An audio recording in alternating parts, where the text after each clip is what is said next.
November 21, 1991, London, England. Inside a courtroom, people sit quietly listening to a strange and dark story. It's a story about crime, about bad men making bad choices, and about how violence always comes back around.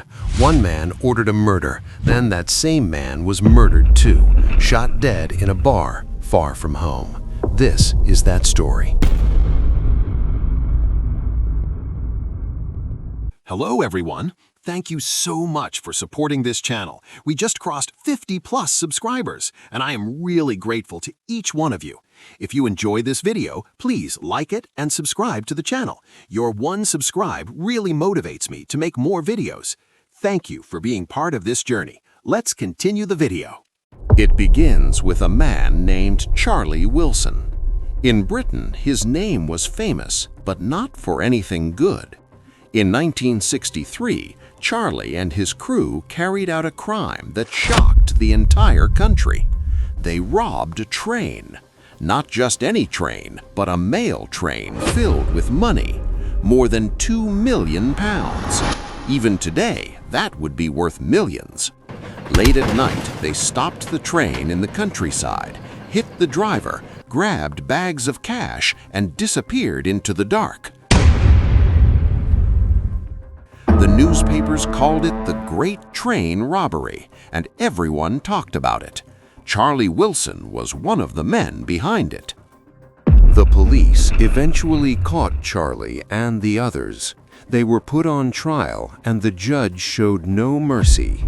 Charlie was sentenced to 30 years in prison, but he didn't stay long. Just 4 months later, he escaped. He climbed over a prison wall and vanished.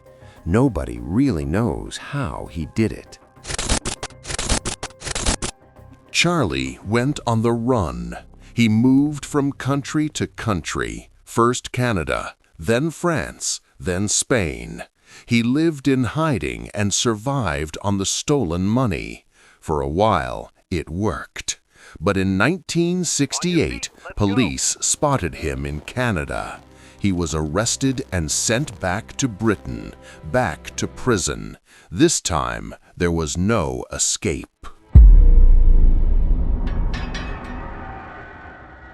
In 1978, after many years behind bars, Charlie was finally released.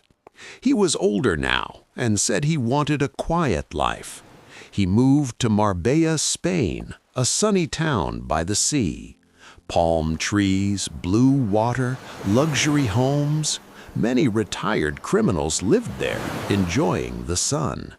Charlie bought a nice house and tried to stay out of trouble, but trouble found him anyway.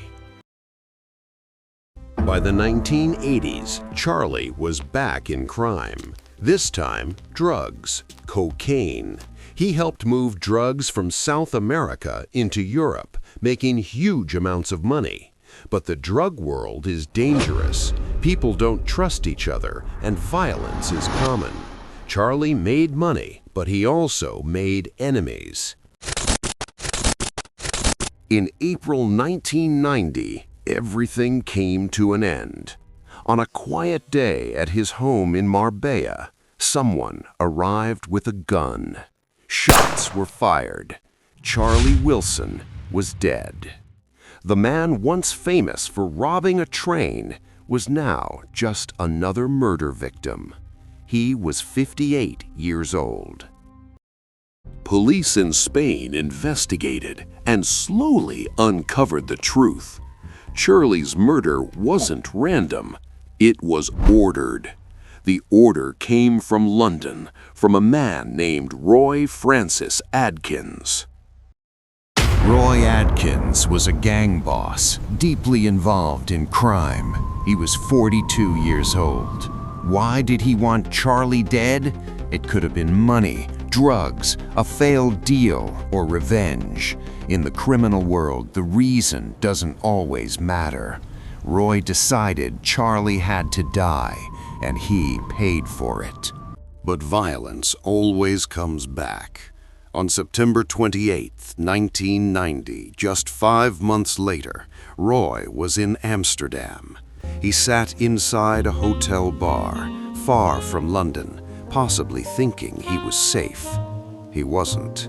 A man walked in, approached him, and pulled the trigger.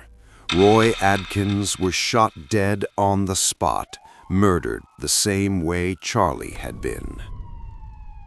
Dutch police investigated the killing. They questioned witnesses and searched for clues, but the gunman disappeared. No one was ever arrested. The case remains unsolved. In November 1991, an inquest was held in London to understand how Roy Adkins died. A journalist listened carefully and recorded everything. That's when the full story became public. Roy Adkins had ordered the murder of Charlie Wilson, and then he himself was murdered. This is how the criminal world works. Violence leads to more violence. Charlie chose crime, and it killed him. Roy chose violence, and it killed him too. And maybe the people who killed them met the same end. The cycle never really stops. Today, Marbella is still beautiful. Someone else probably lives in Charlie's house now, unaware of what happened there. In Amsterdam, people still drink in that hotel bar, laughing and talking, not knowing a man was shot there years ago. Life moves on, but the story remains. This is the story of Charlie Wilson and Roy Francis Adkins, two criminals, two violent lives, two violent deaths. One ordered a killing, then became a victim himself. Justice or just more bloodshed? One thing is clear: violence only creates more violence, and unless someone chooses to stop, the circle never ends.